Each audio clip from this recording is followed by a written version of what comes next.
Halo semuanya, kembali lagi dengan Odi. Di video kali ini saya akan membawakan sebuah materi yang bertemakan penghindaran diri dari pajak berdasarkan yuridis. Penghindaran pajak secara yuridis adalah perbuatan dengan cara sedemikian rupa sehingga perbuatan-perbuatan yang dilakukan tidak terkena pajak. Nah, biasanya dilakukan dengan memanfaatkan kekosongan atau ketidaksengajaan undang-undang. Hal inilah yang memberikan dasar potensial penghindaran pajak secara yuridis. Nah, contohnya di Indonesia itu untuk pegawai diberi tunjangan beras. Menurut undang-undang yang berlaku, hal ini tidak boleh dibebankan sebagai biaya. Nah, penghindarannya itu dengan cara perusahaan bekerja sama dengan yayasan dalam penyaluran tunjangan ini. Perusahaan memberikan uang kepada yayasan dan yayasan menyalurkannya ke pegawai dalam bentuk beras. Jadi pegawai tetap mendapatkan beras dan hal itu dibebankan sebagai biaya sehingga pajaknya berkurang.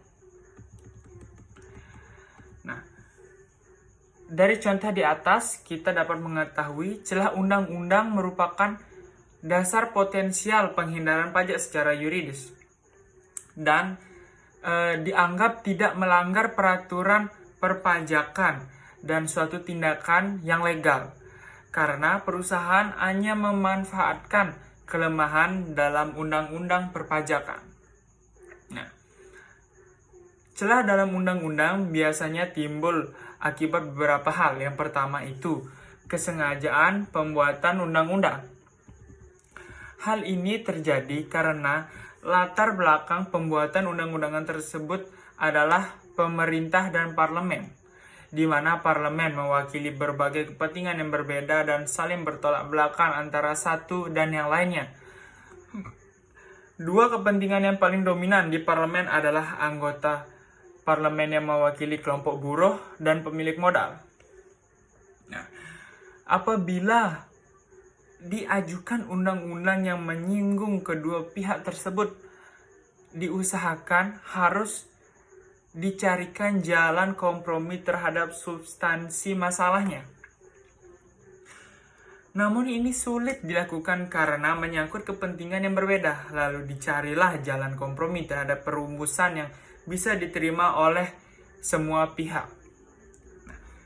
Masing-masing pihak bebas menafsirkan undang-undang tersebut sesuai dengan kepentingan masing-masing pihak. Pada akhirnya, undang-undang tersebut mengambang. Nah, yang kedua itu ketidaksengajaan pembuatan undang-undang.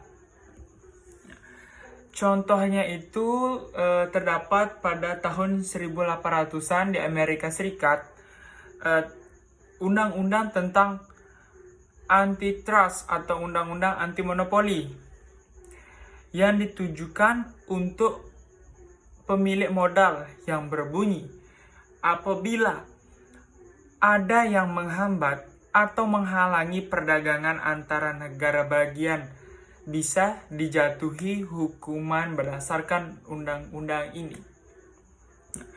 Pada suatu kasus, serikat buruh pada perusahaan transportasi melakukan pemogokan sehingga perdagangan antar negara bagian terhambat. Pemimpin serikat ditangkap dan dihukum berdasarkan undang-undang anti monopoli karena dianggap menghambat perdagangan antar negara bagian. Seharusnya undang-undang ini ditujukan untuk pemilik modal, bukannya untuk kaum buruh.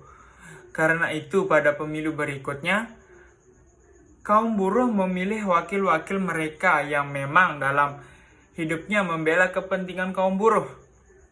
Nah, setelah pemilu, mereka berhasil mendominasi kursi di parlemen, sehingga mereka menambahkan undang-undang antitrust tersebut dengan kalimat undang-undang ini tidak ditujukan untuk kaum buruh. dari pemaparan materi tersebut. Apabila ada kurang lebihnya, mohon dimaafkan. Sekian materi yang saya dapat bawakan. Terima kasih.